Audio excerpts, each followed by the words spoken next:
Umalma ang Office of the Ombudsman at si DPWH Secretary Vince Dizon sa sinabi ni Curly Discaya sa pagdinig ng Senado kahapon.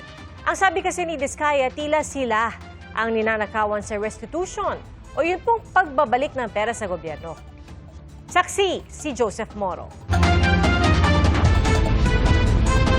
Nagpanting ang tenga ni DPWH Secretary Vince Dizon sa sinabi ni Curly Discaya sa pagdinig ng Senate Blue Ribbon Committee kahapon. Tinanong noon si Discaya tungkol sa restitution o pagbabalik ng pera sa gobyerno ng ilang dawit sa kontrobersiya sa flood control projects. Kung magkano po ang i-restitute po muna namin. Ano sabi nila? Magkano daw? Ako po, hindi ko po masabi kung magkano po. Kasi para sa akin po, parang kami po ang nanakawan. Parang ibig sabihin, parang modern day na pagnanakaw. Ibig sabihin, yung nakaw ba? Siya pa ang magbibigay ng pera dun sa ninakawan niya. Parang ganun po. Medyo makapal din naman talaga ang mukha nitong si Curly Discaya. Kitang-kita namin lahat ang ebidensya laban sa kanila. Tapos ang lakas pa ng loob na masabi, siya pa ang ninakawan. Ang ombudsman tinawag ding malaking kalokohan ang pahayag ni Discaya. Taong bayan daw ang unang ninakawan at ang pagsauli ng pera ng gobyerno ay hindi pangingikil kundi pananagutan. Hininga namin ng pahayag ang kampo ni Discaya pero no comment na anila sila. Ang Anti-Money Laundering Council o AMLC nakakuha na ng 15 na mga freeze orders sa mga ari-arian ng mga umunoy sangkot sa anomalya at ang halaga ng mga frozen assets abot na sa halos 23 billion pesos. Sakop nito ang mahigit 700 individual at mahigit 500 entity gaya ng construction companies. Kapag naka-freeze ang assets, hindi ito pwedeng galawin ng mga may-ari nito. Higit 14 billion pesos nito ang laman ng lampas 6,000 bank account. Halos 5 bilyong pisong air assets, lampas 2 bilyong pisong halaga ng real estate, properties, pati na iba pang investments, sasakyan, insurance at mga e-wallet account. Ayon sa AMLC, pagkatapos ng 6 na buwan, maaari na itong maghain ng kaso para sa forfeiture para tuluyan na itong mabawi ng gobyerno.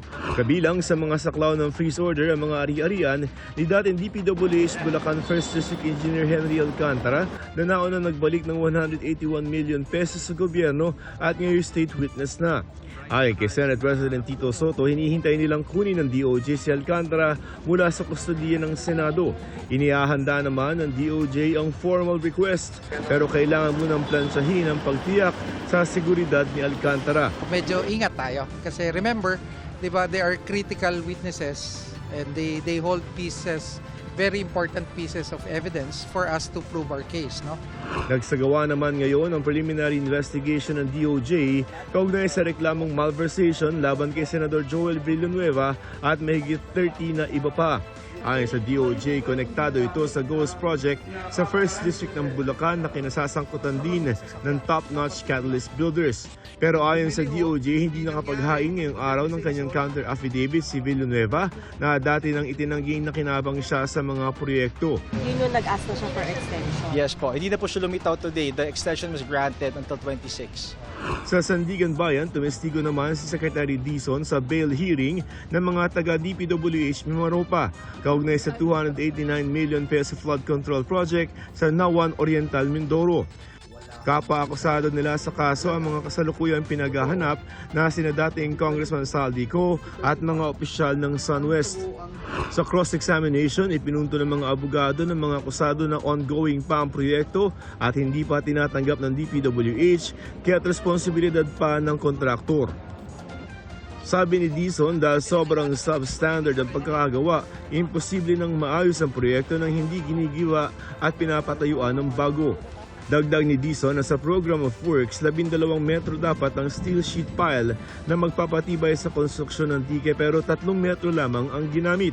Pagpunto ng depensa, isang lugar lamang ang ininspeksyon kung saan nakita ang 3 metrong sheet pile. Pero sabi ni Dizon, ininspeksyon din ng ibang bahagi ng higit 400 metro na road dike.